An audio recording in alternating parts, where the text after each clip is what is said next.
ወዳጃችን ባሩድ ይሉት ቃል መቼም ስሙ በበጎ ሲነሳ አይደለም የምናውቀው ማለትም ያው ባሩድ ካልን ጥይት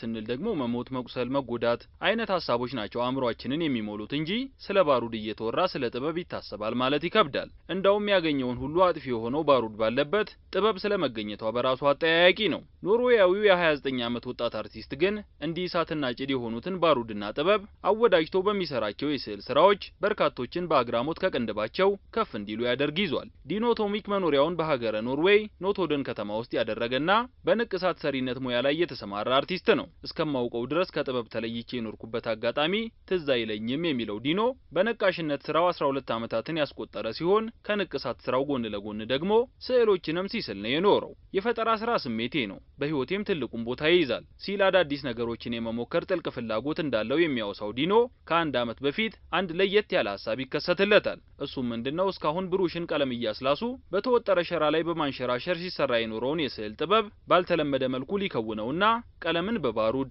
ብሩሽን በእሳት ሸራን ደግሞ እንጨት ላይ በተለበጠ ወረቀት ተክቶ ስዕል ሊስል ይነሳል እናም እንዳሰበው አደረገና ስዕልን በባሩድ ያቀላጥፈው ገብቶ ዛሬ ላይ በባሩድ የተሳሉ የተለያዩ መጠን ያላቸው 50 ስዕሎችን ለመስራት ቻለ ማለት ነው ባሩድ ደግሞ እንዴት ብሎ ስዕል ይሆናል የሚል ግርታ ሽው ካለቦት እነሆ ምላሽ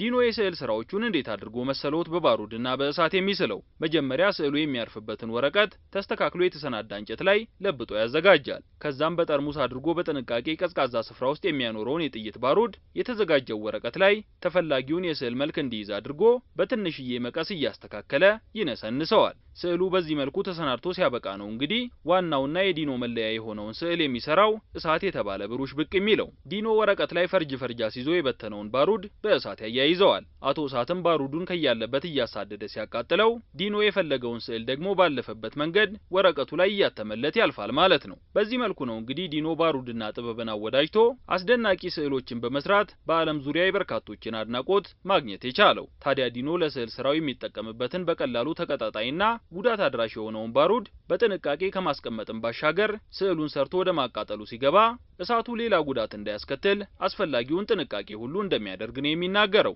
አንድ ስዕል በባሩድ ስሎ ለማጠናቀቅ 1-2 ቀናት ብቻ የሚወስድበት ዲኖ አንዳንድ ትላልቅ ስራዎችን ሰርቼ ለመጨረስ ግን እስከ 2 ሳምንት ጊዜ የፈጀውበት አጋጣሚ አለ ብሏል ነገሮችን በተለየ መንገድ መስራት ካልቻልክ ጎልተ መውጣት አይችልም እኔ ሰዎች የሞከሩትን ነገር ከመሞከር አልቦዝንም ለምሳሌ የሆነ ጊዜ አንድ ሰው በጨው ስዕል ሲስላየውና እኔም ሞከርኩት ከዛ በኋላም በአሸዋ ስዕል ለመስራት ሙከራ ካደረኩ በኋላ ነው ወደ ባሩድ የመጣሁት የሚለው ዲኖ የስዕል ስራውን ሲሰራ በጣም ጥንቃቄ እንደሚያደርግ ሲናገር ባሩዱ ካለበት ቦታ ለመንቀሳቀስ ትንሽ ነገር ስለሚበቃው ሌላው ቀርቶ ትንፋሽን አፍኜ ነው የምሰራው ወዲያ ወዲህ ስንቀሳቀስም በጣም ተጠንቅቄ ነው ይላል ወዳጃችን በእርግጥ የዲኖ የስዕል ስራዎች አስደናቂ መሆናቸው በጥበብ ቤት ጎልቶ ለመታየት ነገሮችን በተለየ መንገድ መስራት አዋጪ መሆኑ ባያጠያይቅምና ባሩድም ከአጥፊነት ግብሩ ተላቆ እንዲህ ለጥበብ ስራ ጥቅም ላይ መዋሉ እሰየው የሚያስብል ቢሆንም እሳት ባለበት ጥፋት መኖሩ አይቀርምና ጎልቼ ታያለው ብሎ ከስሙ መቅረት እንዳይከተል መጠንቀቅ መልካም ነው የሚል መልእክታችንን እነሆ እንላለን